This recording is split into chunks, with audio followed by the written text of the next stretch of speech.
Hi friends, good morning. Sreenu Rani కిచెన్కి స్వాగతం. ఇదొచ్చేసి ఓల్డ్ వీడియో. అమ్మాయి ఇక్కడ ఉన్నప్పుడు తను గులాబ్ జామ్ చేసింది. ఇంకా అప్పటి వీడియో వచ్చేసి ఇంకా నేను మీకు పోస్ట్ చేస్తున్నాను. ఇదిగోండి, ఇక్కడ గులాబ్ జామ్ పౌడర్ వచ్చేసి ఇంకా ఒక్కొక్క ప్యాకెట్లో 2 బౌల్స్ వచ్చాయి. ఇంకా అదైతే 4 బౌల్స్ అయ్యాయి కదా. దాంతో ఇంకా అది మెత్తగా జస్ట్ అలా ప్రెస్ చేసి కాచి చల్లార్చిన పాలు, దాంతో అయితే అమ్మాయి పిండి కలుపుతుంది. ఈ విధంగా పాలతో కలిపామంటే చాలా స్మూత్గా ఉంటాయి. ఇంకా ఇక్కడ వచ్చేసి 1 స్పూను నెయ్యి యాడ్ చేస్తుంది. ఈ విధంగా కలుపుకోవాలి. చూసారా, ప్రెస్ చేస్తే మనం గట్టిగా లేకుండా గోధుమ పిండి చపాతీకి కలిపినట్టు కాకుండా కొంచెం మెత్తగా కలుపుకోవాలి. ఇక్కడ వచ్చేసి పంచదార పాకం కోసం రెడీ చేస్తాం కదా. 2, 3, అలాగే 4 బౌల్స్ పంచదార అయితే ఇదిగోండి. 5,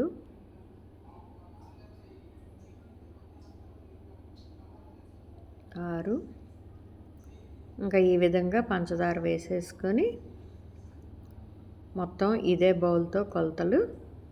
ఇంకా దాంతోనే ఒకటి మనం పంచదార మునిగే వరకు మీకు లెక్క తెలియాలని 2, 3, ఇంకా 4, 5, 6 వాటర్ అనేది యాడ్ చేసి మనం పంచదార కరిగే వరకు ఈ విధంగా కలుపుకుంటూ ఉండాలి. మనకి పాకమేమీ రానవసరం లేదు, జ్యూసీగా ఉంటే బాగుంటుందని. ఇంకా ఇదిగోండి, యాలకులు అయితే ఈ విధంగా మనం పౌడర్ చేసుకోవచ్చు, లేదంటే తను వచ్చేసి ఈ విధంగా వేసేస్తుందంట.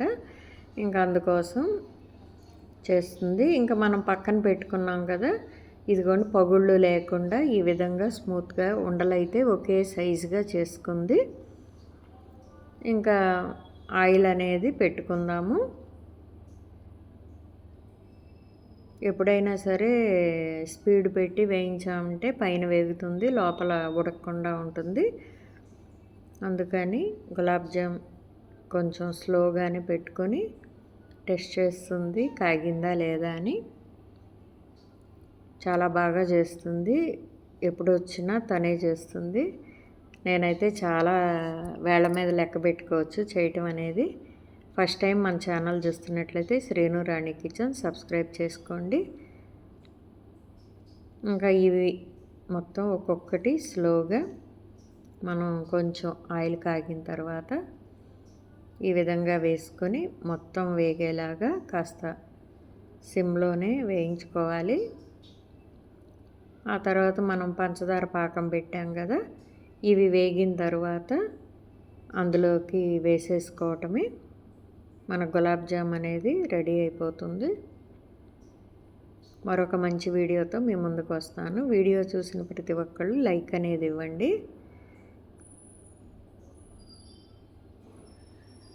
రెండో వాయి కూడా వేసింది.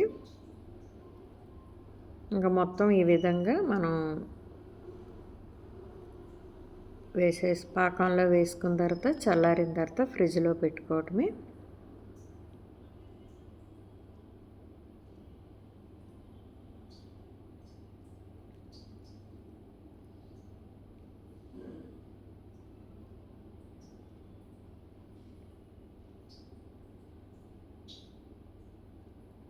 ఇంకా కొన్ని వీడియోలు ఉన్నాయి, డైలీ రోజుకొకటి షేర్ చేస్తాను.